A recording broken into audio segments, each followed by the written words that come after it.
اللهم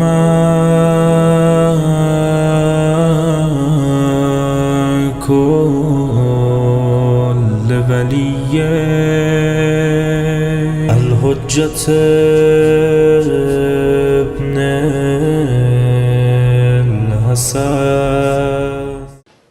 وہ لازمی کام، ضروری کام جو علامہ اقبال کی تشخیص کے مطابق کہ پہلا قدم دین شناسی میں ہونا چاہیے، جو ابھی تک نہیں ہوا لیکن ہونا چاہیے، وہ ہے دینی شناخت کی تعمیر نو، ریکنسٹرکشن تھاٹ آف اسلام، اسلام یا ریلیجیس مذہب، دینی تعلیم کی نئی تعمیر، تعمیر نو، فہم نو، اثر نو، اس کو ریکنسٹرکٹ کرنا. کیوں؟ جیسے ایک عمارت بنی ہوئی ہو اور پوسیدہ ہو جائے، خراب ہو جائے، توڑ دی جائے، گرا دی جائے، رہائش کے قابل نہ ہو، خطرناک ہو جاتی ہے.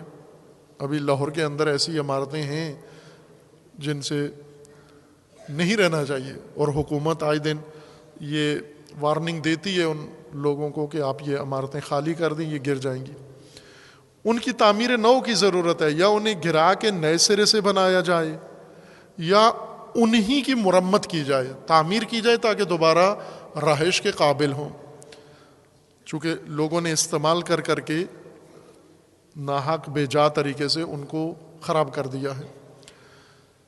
دین و مذہب مختلف طبقات کے ہاتھ میں ہیں، پیشہ وروں کے ہاتھ میں ہیں، اور پیشہ ور کے ہاتھ میں اگر کوئی چیز تاجر کے ہاتھ میں چڑھ جائے، تجارت نہ ہو، جس طرح ایک بہت ہی بیہودہ تجارت، غلط تجارت اور ناجائز تجارت جو انسان کی ہوتی ہے، انسان کی خرید و فروخت ہوتی ہے، انسان کو بیچا جاتا ہے، انسان کو فروخت کیا جاتا ہے، وہ یہ بہت ہی بیہودہ تجارت ہے. انسان متاع تجارت نہیں ہے، انسان کو خرید نہیں سکتے، انسان کو بیچ نہیں سکتے.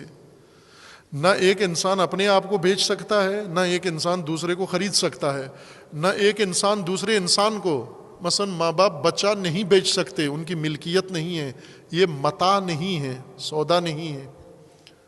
لیکن لوگ کرتے ہیں یہ کام، انسانیت کی تجارت کرتے ہیں، انسان خریدتے ہیں، انسان بیچتے ہیں. پہلے باقاعدہ طور پر مال مویشی کے طور پر بکتا تھا انسان. پہلے انسان، غریب انسان، فقیر انسان، ضعیف انسان، کمزور انسان، یہ اموال میں سے تھا، انسانوں میں سے نہیں تھا. اموال، جزء اموال تھا. عورتیں مالیت رکھتی تھیں، مال تھا، مال انہیں بتایا. بعد میں یہ نظام ختم ہو گیا، اموال و مویشی کے طور پر خرید و فروخت ختم ہوئی. اب ان کی جسمانی خصوصیات بیچی جاتی ہیں، جسم فروشی کی جاتی ہے. یہ بہت ہی ظالمانہ تجارت ہے. یہ اگر کوئی خود اپنا جسم بیچے یا کوئی ٹھیکیدار، ایسا دلال، ناموس کا دلال، وہ بیچے، عورتیں بیچے، بچے بیچے، لوگوں کی شہوت رانی کے لیے، یہ تجارت جو ہو رہی ہے مسلمان ملک میں زیادہ ہو رہی ہے، آپ کے ملک میں بھی ہو رہی ہے، خرید بھی رہے ہیں اور استعمال بھی کر رہے ہیں. یہ کام، یہ بیہودہ تجارت ہے، یہ غلط تجارت ہے. اگر پیشہ ور کے ہاتھ انسان چڑھ جائے تو وہ اسے بھی بیچ دیتا ہے، ناموس بیچ دیتا ہے. کئی کیس ایسے پاکستان میں اخباروں میں آئے ہیں کہ جہاں پر شوہر نے بیوی بیچ دی، جہاں پر باپ نے بیٹی بیچ دی، بھائی نے بہن بیچ دی، نشئی نے اپنی ناموس بیچ دی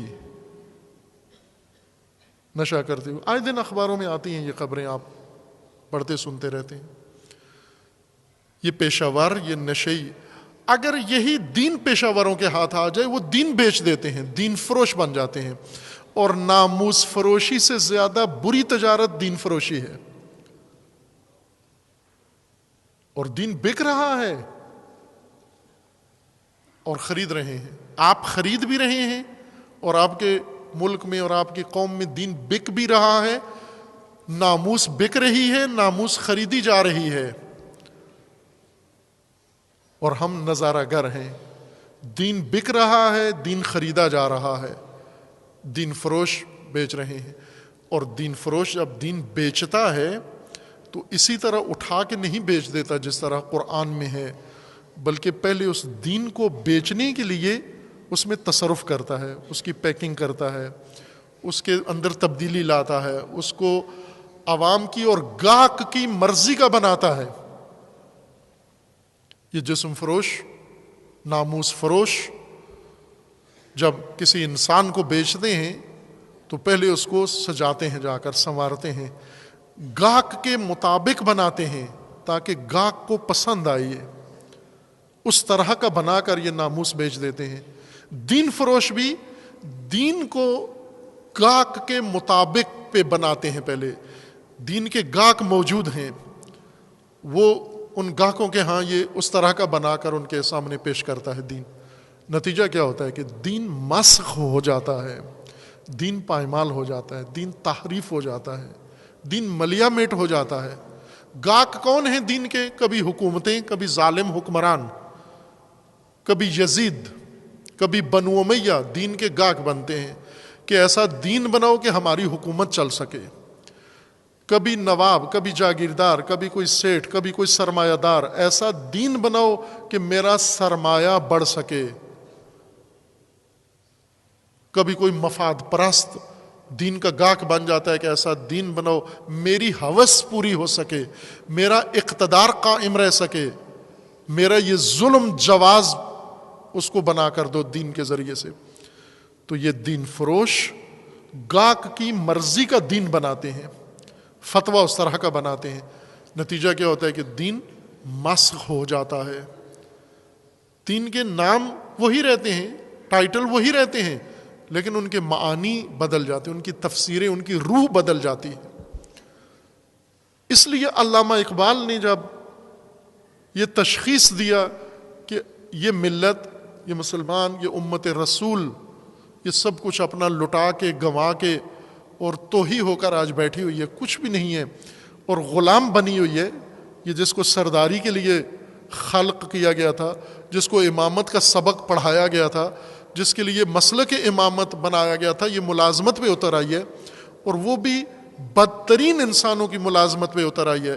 یعنی مغربیوں کی ملازمت پہ، شہوت رانوں کی ملازمت پہ یہ مسلمان، یہ امت رسول اتر آئی ہے. اگر یہ عرب، یہ عجم آج ان کے قدموں پہ جھکے ہوئے، ان کو کیسے نجات دلاؤں؟ ان کی نجات کے لیے قرآن. لیکن جب علامہ نے قرآن دیکھا اور قرآن کے مطالب اور معارف اور پھر لوگوں کے پاس اس قرآن کی تعلیمات کو دیکھا تو رونا آیا. کیوں رونا آیا؟ چونکہ وہ مسخ ہو چکا تھا، اس کے مفہوم بدل گئے تھے، اس کے معانی بدل گئے، اس کی روح سے نکال دی گئی. اس لیے علامہ نے فرمایا کہ یہ قرآن موجود اگر اٹھا کے آپ آج کے نسل میں تعلیم دو تو اس کو وہ بدلے ہوئے معانی سمجھ میں آتے ہیں. اسے توحید وہ سمجھ میں نہیں آتی جو قرآن فرما رہا ہے، اسے امامت وہ سمجھ میں نہیں آتی جو قرآن فرما رہا ہے. اس لیے علامہ اقبال نے اپنا جو سب سے اہم تعلیمی بھی اور نظریاتی اور اپنا فلسفی بنیاد ڈالی، وہ یہ تھی کہ سب سے پہلے یہ تعلیمات دین، شناخت دین، فہم دین، اس کی تعمیر نو کی جائے. یہ تخریب ہوئی ہے، تاریخ بھر میں اس کو خراب کیا گیا. ہر حکومت نے، بنو امیہ نے آ کر حکومتی سرکاری پیسوں کے ذریعے سے دین تخریب کیا ہے. بنو عباس نے سرکاری بجٹ سے دین تخریب کیا ہے، دین پائمال کروایا ہے. یہ تاریخوں میں لکھا ہے کہ بنو امیہ کے ایک عہد میں فقط، معاویہ کے عہد میں، فقط ایک عہد میں 9,000 خطیب خریدے گئے دین بگاڑنے کے لیے، اور 4,000 راوی خریدے گئے دین بگاڑنے کے لیے. 4,000 لکھاری اور 9,000 گفتاری، ان کا کام فقط دین لکھنا اور بیان کرنا تھا اور بگاڑنا، نہ کہ امانت داری کے ساتھ پیش کرنا، صرف بگاڑ کے پیش کرنا تھا۔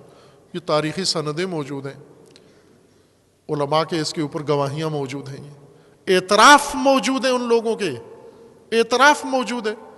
ایک شخص، ایک جعلی، جس کو جعلی حدیث بنانے کا ٹھیکہ دیا گیا تھا، باقاعدہ ٹھیکے دیے جاتے تھے سرکاری طور پر، ٹینڈر کھولے جاتے تھے کہ جو بھی اتنا کام کرے وہ کتنے پیسوں میں کرے، ٹھیکیدار آتے وہ بتاتے ہم کرنے کے لیے تیار ہیں۔ ایک ٹھیکیدار نے، جعلی حدیثیں گڑھنے والے نے خود یہ کہا ہے کسی جگہ پر، اس نے غصے میں آ کر، طیش میں آ کر یہ اعتراف کر لیا۔ کسی شخص نے اس کے سامنے حدیث پیش کی، روایت پیش کی، تو اس نے کہا کہ ان روایتوں پہ بھروسہ کرتے ہو؟ کہا کہ روایتیں رسول اللہ سے منقول ہیں۔ اس نے کہا کہ تمہیں پتہ ہے یہ روایتیں کہاں سے آئی ہیں؟ اس نے کہا کہ 1,00,000 سے زیادہ حدیثیں تو میں نے گھڑی ہیں رسول اللہ کے نام پر۔ یہ جو تم ہر بات پہ حدیث پیش کرتے ہو، 1,00,000 تو میں نے گھڑ کے پیش کی ہیں، شامل کی ہیں۔ یہ اعتراف تھا اس کا، طیش میں آ کر انسان کے منہ سے نکل جاتی ہے۔ ماننا نہیں چاہتا تھا، لیکن کسی جگہ اس نے مان لیا، کہہ دیا کہ یہ کام میں نے کیا ہے۔